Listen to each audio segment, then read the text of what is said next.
Shalom, shalom, bienvenidos. Estamos a pocas horas, pocos días de que comience otro Tisha B'Av, el de 5781-2021. Si Dios quiere, no estaremos más en Uruguay, en Argentina, en Estados Unidos, en el mundo, sino en Israel este domingo, porque ya habrá venido el Mashiach y estaremos todos en la época final de la redención completamente, sin dudas. Esa es la esperanza, pero si no es así, seguiremos en el exilio o estaremos en Israel y todavía soportando que nos ataquen, nos agredan, nos digan mentirosos, ladrones de la tierra, asesinos de dioses y etc. Mientras tanto, seguirá el exilio. Dios quiera que no, que se termine pronto. ¿Qué recordamos en Tisha B'Av? Varias cosas. Este no es un video de Tisha B'Av, es un video mucho más intenso y profundo, espero, que simplemente recordar lo que ocurrió en Tisha B'Av. Pero te lo digo rápido. Lo primero fue 2 años después de la salida de Egipto. 10 de los 12 exploradores dicen: no podemos conquistar la tierra, es horrible, es un espanto. Muchísimos de los varones del pueblo de Israel dicen: preferimos morir en el desierto que morir contra los gigantes, qué espanto, qué horrible. Entonces Dios dice: ok, quieren morir en el desierto, así sea. Y ahí permanecen 40 años en total en el desierto, y cada año, la noche del 8 al 9 de Av, se cavan tumbas y mueren 15.000 judíos en esa madrugada durante 37 años, hasta cumplir el año 40. Luego se destruye el primer templo, 586 antes de la era común, no antes de Cristo, porque Cristo es Mashiach. Jesús no es, no fue, no será, no tiene cómo ser el Mashiach. No es el Cristo, que en griego quiere decir Mashiach, así que es antes de la era común, o sea, lo que el común de la gente cuenta como el año 0, 586. Babilonios nos echaron 70 años, volvimos, reconstruimos segundo templo, se volvió a destruir, gracias a los romanos y a nuestros propios pecados en el año 70 de la era común. Se destruyó Jerusalén en el 134, nos hicieron pomada los romanos de vuelta, hubo una masacre de los héroes de Bar Kokhba, la caída de Betar. Fue un desastre tras de otro, nos echaron definitivamente de la tierra de Israel, no a todos, quedó judíos viviendo, cambiaron el nombre de Jerusalén por Aelia Capitolina, cambiaron el nombre de Israel, de Judea, por Palestina, o ese invento de los romanos.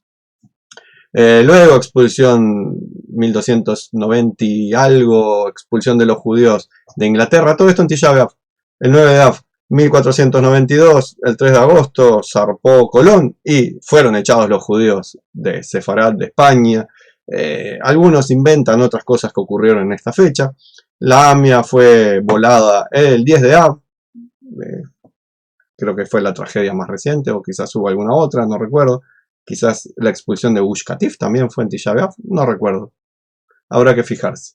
Igual el tema no era Tisha B'Av, sino el texto que acompaña estas humildes palabras. En el libro de Melahim Reyes se nos cuenta, en el capítulo 5, cómo el rey Shlomo se preparó para hacer el templo que había querido hacer su papá, el rey David, pero Dios había dicho: no, David, vos no lo vas a construir, lo va a construir tu hijo, porque vos, David, mataste gente. Habrá sido gente que se merecía morir, por eso le aplicaste la pena de muerte, como rey, que tenés derecho a juzgar a la gente. Habrás matado gente en la guerra, habrás matado gente defendiéndote, habrá sido una vida dolida y sufrida la tuya, pero vos no tenés que construir mi templo, porque mi templo no tiene que estar asociado a la muerte, va a ser tu hijo. Y el hijo es Shlomo. Entonces Shlomo ya tenía las ganas, la plata, el territorio, todo. Se contacta con el rey Hiram, el rey de lo que es el Líbano. Le dice: mi padre había hablado contigo, hay plata, hay planos, etc. Te mando plata, te mando pedido de materiales, etc. Y tráeme lo que yo preciso para construirlo. Y el rey Hiram le dice: dale, y ahí te va. Y se pone un movimiento enorme de plata, de gente, de esfuerzo, de dedicación, de inteligencia aplicada a la obra, y artistas para la madera, y artistas para las piedras preciosas, y artistas para esto. No sé si la palabra es artista, orfebre, no tengo idea. Los expertos en las obras que eran necesarias para construir un magnífico templo con decenas de miles de trabajadores, miles de millones de dólares de la época dedicados, montón de tiempo dedicado a ello.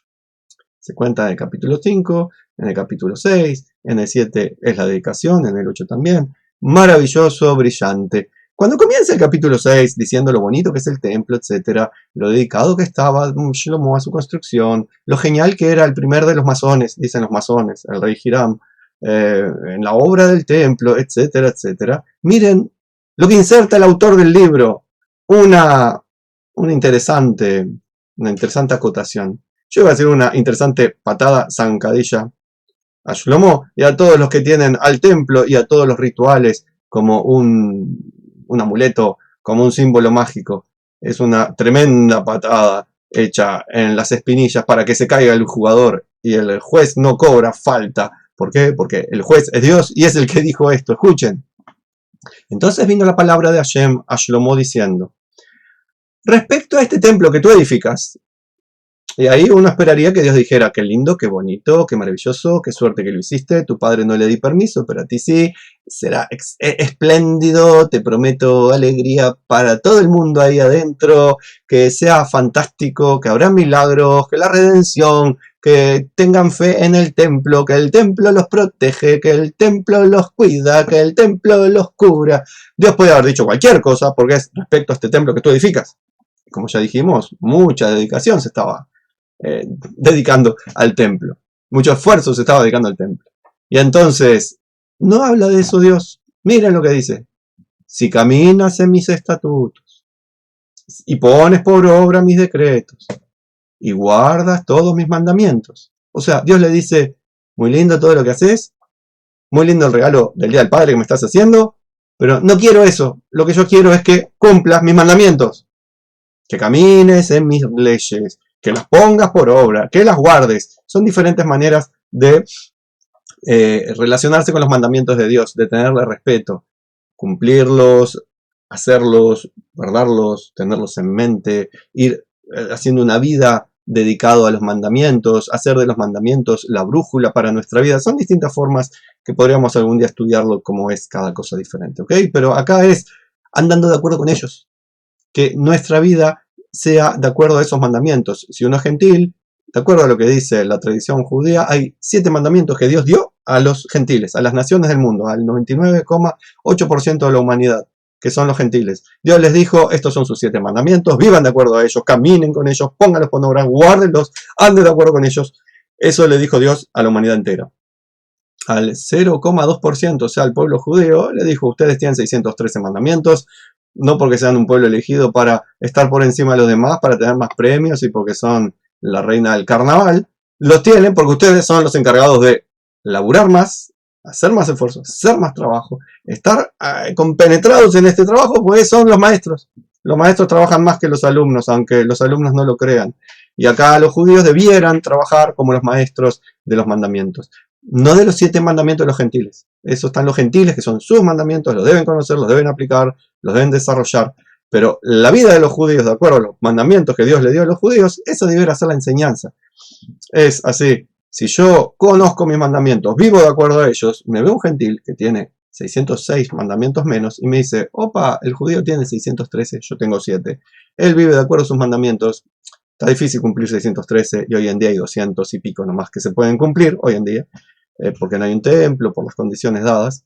Pero dice: todos esos mandamientos tienen y los cumple, más mal que bien, nadie es perfecto. Yo tengo solo 7 y la mayoría de esos 7 son básicos, si no todos, son éticas nomás, son ser una buena persona, no asesinar, no robar, no andar metiéndole los cuernos a la pareja, tener jueces que hagan justicia, no como en tantos lugares del mundo que los jueces andan corruptos, no comerse un animalito que está vivo todavía, me falta alguno, no hacer idolatría, no maldecir a Dios, cosas básicas, cosas sencillas que cualquier hijo de vecino puede cumplir sin mucha enseñanza, sin mucho aprendizaje, están inscritas en la Neyamá, en el espíritu de cada ser humano. Entonces, Dios le dice a Shlomo: muy lindo el templo, todo bien contigo, me encantó tu regalo del Día del Padre, pero lo que yo quiero es que cumpla los mandamientos. Porque eso es lo que yo quiero en realidad. Que vos, Shlomo, el rey, el primero de los maestros, no masónicos, el primero de los maestros para el pueblo judío, que es el pueblo maestro de las naciones, vos cumplís los mandamientos. El templo es un agregado, no es lo principal. Los rituales son un agregado, no es lo principal. Lo principal son los mandamientos y cómo los cumplís. Y entonces dice Dios: yo cumpliré contigo mi palabra que habló tu padre David. O sea, lo que dice más abajo. Y hay algo más que le dijo a David. Le dijo: si tus hijos cumplen con los mandamientos, etcétera, siempre habrá un rey de tu casa como rey del pueblo judío y estarán en paz y tranquilos, etcétera. Y también lo que viene abajo, habitaré en medio de los hijos de Israel, eso lo dijo Dios ya en la Torá también, y no abandonaré a mi pueblo Israel. No es el templo lo principal. Vuelvo a decir, es muy importante, muy lindo, se espera que haya un tercer templo que funcione, no se sabe si va a haber sacrificios de animales nuevamente o no, no se sabe, algunos sabios dicen que sí, otros dicen que ya pasamos esa época, como sea. Es muy importante el templo, sin dudas, era una oficina donde podíamos encontrarnos con Dios, excelente. Los místicos dicen que era como ese enchufe para enchufarnos a la espiritualidad, maravilloso, pero Dios no quiere eso en realidad. Nunca pide un templo Dios. ¿Qué dice? Habitaré en medio de los hijos de Israel y no abandonaré a mi pueblo Israel. Sí, se cumplen con los mandamientos. Si se vive la vida espiritualidad que Dios quiere, Dios no anda pidiendo, hagan templos, hablen palabras así religiosas, sean supersticiosos. Lo cual me hace acordar que hace un ratito vi, no lo vi el video porque me dio pena y asco, a un rabino muy barbudo, muy así de estilo jaredí ortodoxo, por la apariencia y por el título del canal de YouTube, en donde tenía la palma de una mano con las rayitas estas de la quirología, quiromancia, en donde decía, en las palmas de tu mano están los mensajes cabalísticos que te representan tu vida, etc. Tan bajo se puede caer. Ya sabemos que hay muchas supersticiones religiosas, supersticiosas, mágicas, etcétera, que se presentan como espiritualidad y se presentan como si esto fuera realmente judío, etcétera. Pero tan bajo se puede caer la quiromancia puesta ahora como si fuera algo sagrado. Qué tremendo, qué terrible. No es lo único horrible y espantoso, pero si al templo lo hicieron un lugar, una cueva de ladrones, no como dijo Jesús, como dijo el profeta Jeremías, ¿qué se puede esperar de estos otros que andan haciendo de cintitas rojas, el Zohar, las palabras cabalísticas de un rabino, y etcétera? O los otros que directamente tienen sus dioses colgados en maderos, o sus dioses mágicos que hacen cosas mágicas. O sea, la superstición y la idolatría abunda. No hay que verlo solamente en un grupo del pueblo judío, que puede ser que se caiga en esos errores, puede ser. Aunque la idolatría está muy lejos, pero la magia, el deseo de la magia sigue siendo una enfermedad en el alma del humano, mientras el ego siga gobernando en lugar de la neshama. No me fui por las ramas. Lo que Dios está diciendo es, yo habito en medio del pueblo de Israel. Yo no abandono a mi pueblo. Pero para que esto se manifieste, tienen que vivir de una vida espiritual, no una vida religiosa, no una vida ritual y no una vida mucho menos idolátrica, creyendo en dioses mágicos que te redimen con su sangre o con su muerte o con su sacrificio, o aplaudiendo y diciendo Rabbi Nachman, y cosas por el estilo.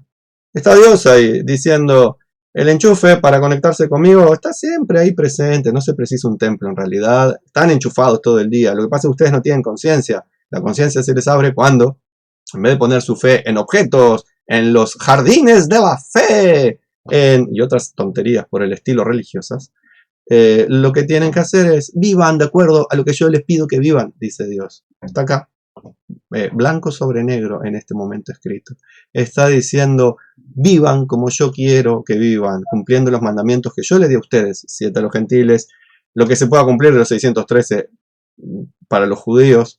Entonces, ahí estarán viendo que yo sigo habitando en medio de ustedes. No en el templo habito, no solamente en la tierra de Israel habito, sino que yo habito donde está mi pueblo Israel, ahí donde estén, ahí donde haya un judío, ahí está Dios acompañándolo. La Shejina va junto con el pueblo de Israel al exilio. Por eso también es tan importante Tisha B'Av, porque nos quedamos sin el templo, nos quedamos sin ese experimento maravilloso de experimentar la presencia de Dios, pero Dios nos acompaña para todos lados. Y todos aquellos que son fieles al Eterno, gentiles o judíos, y cumplen los mandamientos, entonces pueden sentir esa presencia de Dios, que los reanima, que los vivifica, que les da poder y los hace más que vencedores. Quiera Dios que estas palabras se difundan, sean miles los que vean este video, lo repliquen, lo manden, lo compartan y le den like y se suscriban y todo lo demás que se dice habitualmente en los canales. Pero como va a llegar a menos de 100 personas y los que lo van a ver completo van a ser 3 o 4, gracias mamá por verlo hasta acá, lamento que quede el mensaje perdido entre tantos jardines de la fe y tonterías por el estilo. ¿Qué vamos a hacer? Vende más la magia y la superstición que las sencillas palabras de Dios. De mi parte, shalom y bendiciones, que pasemos un emotivo Tisha B'Av reflexivo y que sea el último en el exilio.